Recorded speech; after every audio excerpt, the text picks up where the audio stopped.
अस्सलाम वालेकुम, मैं हूं फैसल तारड़। इस्लामाबाद के अंदर जी ईरान अमेरिका मुज़ाकरात बड़ी अहम सूरत हाल हो गई है। दो बड़े ममालिक की एंट्री हुई है। ईरान की मुज़ाकरात से पहले दो शराइत, बड़ी अहम शराइत वो भी सामने आ चुकी हैं।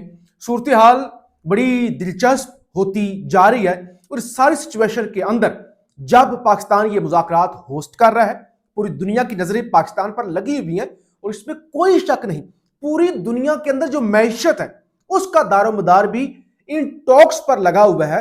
आलमी मंडियों के अंदर इस वक्त जो है वो उतार चढ़ाव जारी है और जैसे ही यह मुज़ाकरात कामयाब होने की खबर आएगी तो फिर आलमी मंडी के अंदर तेल की कीमतों के अंदर एक बड़ी कमी आएगी और दुनिया की स्टॉक मार्केटें भी पॉजिटिव बिहेव करना शुरू कर देंगी। जब ये सब कुछ हो रहा है ना, पाकिस्तान पर एक बड़ा अटैक हुआ है।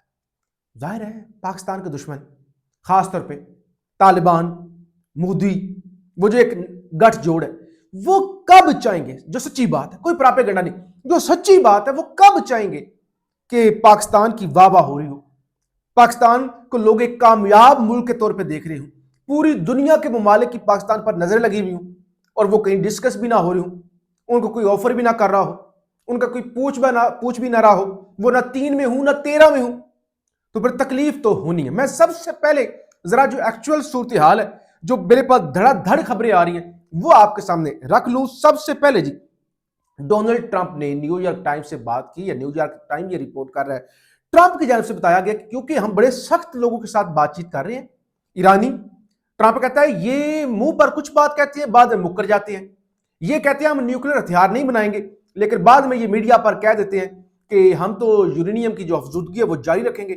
लिहाजा ट्रंप ने कहा हम दो काम कर रहे हैं, एक तो हम मुज़ाकरात कर रहे हैं, दूसरी तरफ हमने पहले से भी ज्यादा ताकतवर हथियार अपनी बोट्स के अंदर, अपने जहाजों के अंदर लोड करना शुरू कर दिए। यानी अपनी तरफ से ट्रंप धमकी लगा रहा है कि अगर ये मुज़ाकरात कामयाब ना हुए तो फिर मैं ईरान को सबक सिखाऊंगा। तो ये एक बंदूक, एक तलवार जो है वो ट्रंप ने जो है वो लटकाई हुई। दूसरी खबर यह है कि ईरानियों ने पाकिस्तान को और अमेरिका को बड़ा वाज़ेह बता दिया कि ये जो बातचीत होगी ना, ये इनडायरेक्ट होगी इस्लामाबाद में, लेकिन इनडायरेक्ट कैसे? ऐसे नहीं है कि ये सामने मैं बैठा हूं, सामने अमरीकी या कोई और बैठे हुए हैं और बातचीत हो रही, नहीं। सेपरेट कमरे के अंदर अमरीकी होंगे, सेपरेट कमरे के अंदर जो है वो होंगे जो है वो ईरानी, और पाकिस्तान के जरिए बातचीत होगी। ये शर्त है, ये मंजूर है, ये नहीं मंजूर, अच्छा इसको ऐसे कर लें, इसको कम कर लें, इसको ज्यादा कर लें, अच्छा इस पे इत्तेफाक हो सकता है, वो फिर कन्वे की जाएंगी, फिर वापस आएंगी। तो इस तरह से, क्योंकि ईरानी नहीं चाहते, ईरानी ने बता दिया कि उनकी कोई अमरीकियों के साथ तस्वीर भी आए और अमरीका को कोई प्रोपेगेंडा, कोई नैरेटिव जनरेट करने का मौका मिले तो ये बड़ा वाज़ा कर देगा। जीडी वैंस जी अमेरिका से पाकिस्तान के लिए निकल पड़े हैं। जब मैं रिकॉर्डिंग कर रहा हूं तो तकरीबन 2 से 3 घंटे पहले उनके हवाले से खबर आई थी कि वो जो है मैरीलैंड, रियासत जो है अमेरिका की मैरीलैंड, वहां से जो उनका एयरफोर्स 2 का जो है वो तैयारा है वो जो है वो निकला है। और जाहिर है मैरीलैंड से इस्लामाबाद जो मुसाफत है, फजाई मुसाफत, वो 16 से 17 घंटे की है। और अगर वो जो है रास्ते में कहीं स्टे नहीं करते तो फिर कल सुबह तक वो इस्लामाबाद पहुंच जाएंगे। इस्लामाबाद में सिक्योरिटी, इवन जो पहले तो रेड जोन था, अब रेड जोन से आगे जो एक्सटेंडेड रेड जोन है उसके अंदर भी तमाम दफातर बंद कर दिए गए हैं। इस्लामाबाद तो पहले से बंद है और ट्रैफिक एडवाइजरी भी हर चंद मिनट के बाद जारी की जाती है कि फलां रोड बंद है, फलां रोड बंद है। शहरियों को कह दिया गया है कि बिला जरूरत आप घरों से ना निकले। रावलपिंडी के अंदर भी कल छुट्टी का ऐलान कर दिया गया है। एक पीटीआई के लिए भी इस सारी मुज़ाकरात के अंदर अच्छी खबर सुन लें। खबर यह है कि पीटीआई ने, जाहिर है वो मुराद सईद वाली सीट सेनेट की, जिसके लिए पिछले कई दिनों से शोर मचा हुआ था कि जी वो फलाने को टिकट मिले, फलाने को टिकट मिले, इरफान सलीम साहब को टिकट मिल गई थी तो उनके कागजात नामजदगी जो है वो मंजूर हो गए हैं। अच्छा, ईरान ने 2 शराइत, मोहम्मद बाकर कालिबाफ ईरानी असम्बली के स्पीकर, उन्होंने कहा 2 शराइत हमारी मुज़ाकरात से पहले है, ये शराइत पूरी होंगी तो फिर अगली बात होगी। यानी मुज़ाकरात शुरू होने का दारोमदार इन 2 शराइत पर ये पहले पूरी करें तो हम मुज़ाकरात के अंदर आएंगे या बैठेंगे।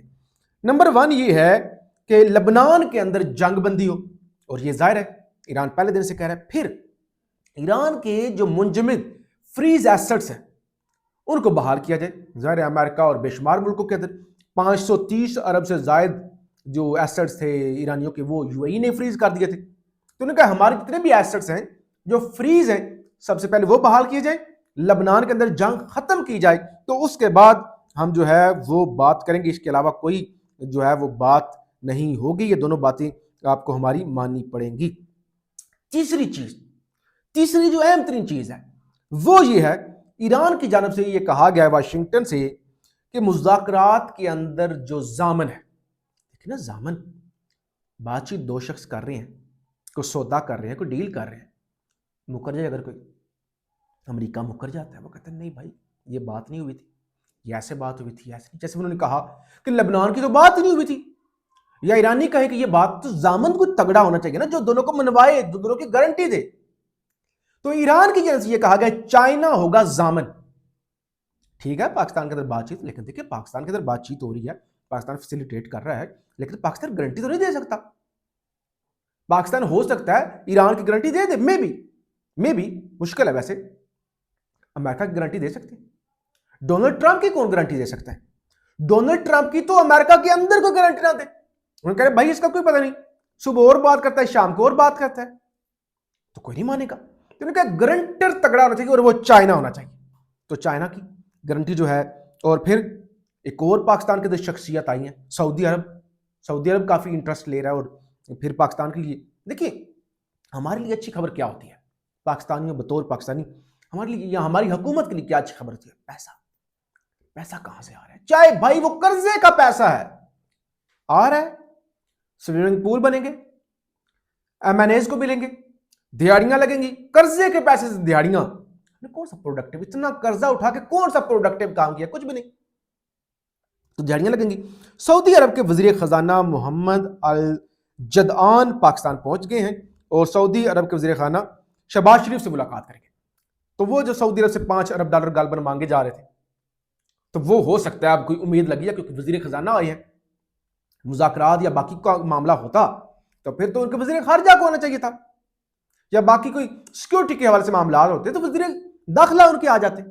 लेकिन वजीर खजाना के आने का मतलब ये है कि हमारी जो दिहाड़ी है वो लगने लगी है। अच्छा, दिहाड़ी से पाकिस्तान में प्रोपेगेंडा देख, कुछ चांद एक सहाफी, इवन कुछ ऐसे सहाफी हैं जो मरने वाले से मुराद कब्र के अंदर टांगे ना, पिछली उम्र, हर इंसान ने मरना है, कुल्लु नफ्सिन जायकातुल मौत। तो कुछ लोग जो उम्र के पिछले हिस्से में सहाफी हैं, उनकी एक ही फलाने को कब्ज होगी, फलाने को कब्ज होगी, इस तरह की डिस्कशन पाकिस्तान में हो रही है। ओहो पीटीआई वालों को कब्ज होगी, पाकिस्तान में मुज़ाकरात हो रहे, कब्ज किसको नहीं? फलाना पाकिस्तान की खुशी के अंदर खुश नहीं है, ये है वो है, वो लगे हुए हैं भाई, उनको पूरा एजेंडा वो सुबह से कल से लगे हुए हैं, फलाने को बरनोल दो, फलाने को कब्ज होगी, फलाने को ये होगी। अजीब कैसे दिहाड़ीदार लोग हैं, नफरत फैलाने से बाज नहीं आते।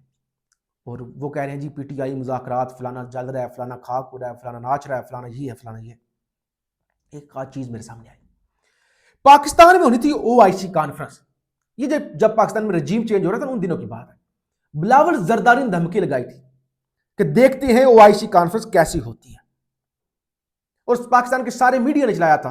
ये मेरे सामने बोल की एक स्क्रीनशॉट पड़ा हुआ है, बिलावल भुट्टो जरदारी की ओआईसी कॉन्फ्रेंस रोकने की धमकी, ARY का पड़ा हुआ है 19/3/2022 का, 19 मार्च का। देखते हैं ओआईसी कॉन्फ्रेंस कैसी होती है, बिलावल भुट्टो जरदारी। तो ये बयान भूल गए, ये हलाल बयान भूल गए। इस्लामी मुमालिक ने पाकिस्तान आना था, ये तो फिर भी अमेरिका गैर इस्लामी, तो उस पर तो वो लोगों को भूल गया। बहरहाल ये तो तमाशा। अच्छा, एक और चीज वो जो कह रहे कब्ज होगी, उनके लिए ख्वाजा साहब ने किया ना ट्वीट, वो चल गया, बहुत ज्यादा चल गया, पहले भी उस पर बात हो चुकी है। ख्वाजा साहब को ट्वीट डिलीट करना पड़ा। उसके बाद ख्वाजा साहब की फेसबुक पोस्ट लगी हुई थी। अब यार ट्विटर ज्यादा चलता है दुनिया के अंदर, वो देखते हैं पॉलिसी मेकर और सारे, फेसबुक को इतना कुछ सीरियस नहीं लेते लोग ज्यादा। अब खबर है फेसबुक से भी डिलीट करवा दी गई है। कुछ टाइम के लिए एक नैरेटिव बनाया गया, ओहो ट्विटर की पॉलिसी के खिलाफ थी ये पोस्ट, तो ट्विटर ने खुद डिलीट कर दी। ट्विटर से लोगों ने ग्रुप से पूछा कि भाई क्या हुआ, उन्होंने कहा भाई खुद डिलीट की है। अब फेसबुक से भी ख्वाजा साहब को कहा गया कि इसको जरा करें डिलीट। अब जरा हमले वाली बात सुन लें, खबर ये है, Taliban regime attacked Pakistan border post across Kunar in a time Pakistan is hosting US Iran peace talks in Islamabad. आजकल तालिबान किसकी किसकी हाथों का खिलौना बने हुए? भारत, मोदी, कोई शक नहीं है, सबको पता है। आजकल तो वो बस उन्होंने कर दिया हमला। हालांकि सीज फायर हो गया था पाकिस्तान और तालिबान के दरमियान। चाइना ने कहा था खबरदार, चाइना मुज़ाकरात करवाते, लेकिन अब उन्होंने हमला कर दिया। किस लिए? कि अमरीकी आ रहे हैं तो वो जरा डर जाए, कहीं सिक्योरिटी का इशू हो सकता है, जंग लग सकती है, ऐसा ना हो कहीं ऊपर से जहाज को कोई ना मार दे। तो ये यानी इस वक्त जो है वो ड्रामा इस वक्त हो रहा है। अच्छा, अमेरिका ने भी एक डिमांड रखी है। अमेरिका कह रहा है कि हमारे कुछ बंदे, हमारे कुछ लोग ईरान की कस्टडी के अंदर है, ईरान के कब्जे के अंदर है, तो वो बंदे जो हैं वो हमारे हवाले करें। और फिर यूएई और बाकी मुल्कों को बड़ा मसला बना हुआ है। ईरान तकरीबन $20 लाख के करीब वसूल करेगा शिप, एक वो जो तेल की गुजरेगी उससे वो फीस, और उससे वो कहते हैं कि हमने अपने इंफ्रास्ट्रक्चर जो हमारा तबाह हुआ है उसको डेवलप करना है। तो अब ईरान की जहाँ खबर आ रही है, बनाए हुर्मुज़ से गुजरने की फीस ईरानी करेंसी में अदा की जाएगी। पहले चला था कि यान्स के अंदर, फिर चला था क्रिप्टो करेंसी के अंदर, अब कहा जा रहा है कि ईरानी जो रियाल है उनके अंदर जो है वो फीस जो तकरीबन $20 लाख तक हो सकती है वो वसूल की जाएगी। बहरहाल बोइंग C-32A से जेडी वेंस जो है वो परवाज भर चुके हैं। कल सुबह 10 बजे तक जेडी वेंस जो है वो पाकिस्तान पहुंच सकते हैं। और उन्होंने निकलने से पहले ये कहा है कि ईरानी चाल चलने की कोशिश करें तो वो ज्यादा ताउन नहीं करेंगे। उन्होंने कहा अगर तो अच्छे तरीके से, मुस्बत तरीके से ईरानी हमारे साथ चले, मुज़ाकरात हुए, तो हमारी कोशिश होगी जैसे तैसे करके भी इन मुज़ाकरात को कामयाब किया जाए। लेकिन अगर ईरानियों ने चाल चली तो फिर हम ताउन नहीं करेंगे। ये जनाब सूरत और भी बहुत ज्यादा खबरें आ रही हैं। लेबनान के अंदर लेबनानी वज़ीर आज़म के जो है घर है उसके बाहर एहतजाज शुरू हो गए हैं, मामलात बड़े खराब हो रहे हैं। तो बहरहाल अगले वीडियो के अंदर आपके सामने वो सारी चीजें रखेंगे। फीडबैक जरूर दीजिएगा। पाकिस्तान जिंदाबाद।